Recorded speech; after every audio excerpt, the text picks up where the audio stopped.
Hi all, this is an initial review of the LOWA Mountain Boot GTX which I've recently purchased. So, just taking out the packaging. I did open this a little bit earlier on just to make it a little bit easier. So, good thing about LOWAs is that they're made in Europe, specifically in Germany, so you'd expect the quality to be quite good. Upon opening the box we get the receipt, and you also get the LOWA booklet, which just gives you, says made in Europe, and is translated in numerous languages,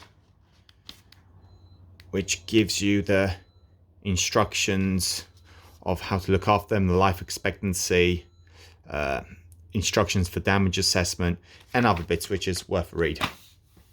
So, going back to LOWA, so a well-reputable brand. They've been established since 1923, so they've been in the game for a pretty long time, so you'd expect good quality products from them. Looking around the boot itself, initial overview is the craftsmanship is really good. There's nothing really here which is outstanding, which shouts bad craftsmanship. I'm quite impressed so far. So there are two types of these boots. There's the Mountain Boot GTX, which is this one, and there's the combat version. So the difference between the both is that the combat is slightly higher in terms of support, so it gives you more leg support and ankle support, but whereas the Mountain Boot is slightly lower, which is more convenient for me, and it really depends on personal preferences. I prefer to go for this one. Looking around the boot, and the reasons why I chose this boot is, first of all, it's leather.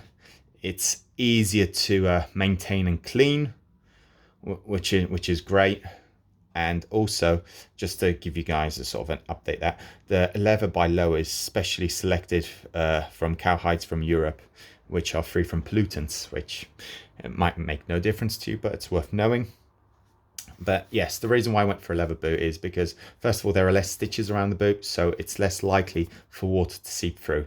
Even though these are Gore-Tex lined inside, I still find that regardless of what conditions where you're at, water will always get in. So I thought that a way of reducing that chance is by getting a boot which has less stitching. So if I'll just show you an example, I've got my Salomon Viaggio MID GTX. Great boot, Gore-Tex lined, but water seems to seep through when I go for long walks or tread through puddles. You can see lots of stitching around here. So as good as these boots may be, regardless, water will get through if it wants to, one way or another.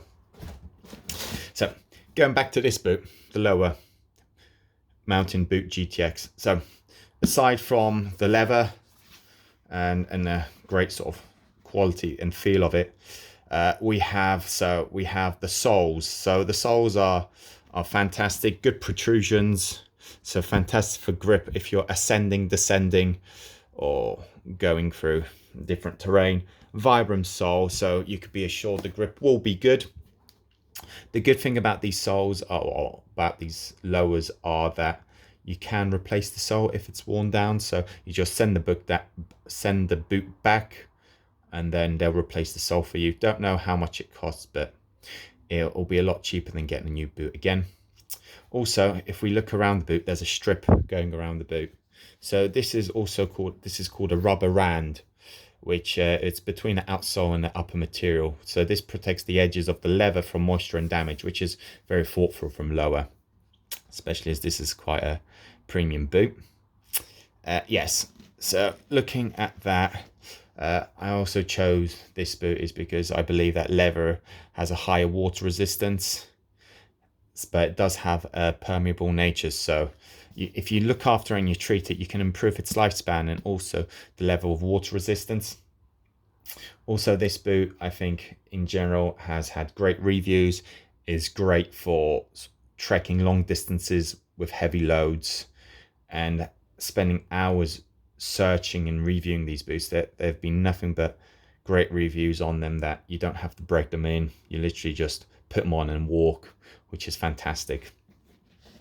With regards to the tongue, as you can see, if you push it out, it's all seamed and stitched, so there's less likely of water getting in. You've got the normal sort of laces, but if you want to change them, you can change them for paracord if you prefer, but it's down to preference.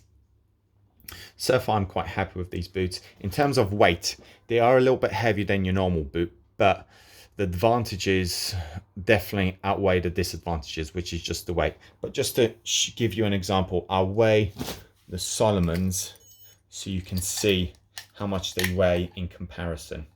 So I've got my trusted electronic scale here. I will quickly attach them to the boot.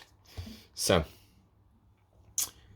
you can see that the Salomons come in at about half a kilo, so 500 grams, or just under. Now, if we compare them to the LOWA, you can see there's quite a bit of a substantial weight difference, about 600 grams. So the LOWA's come in at about 1.09 kilograms, so 600 grams difference. You can argue that that's quite a lot, but in terms of what I need them for and the purpose and them being quite heavy duty, these are the clear winner. All in all, quite happy and impressed with them.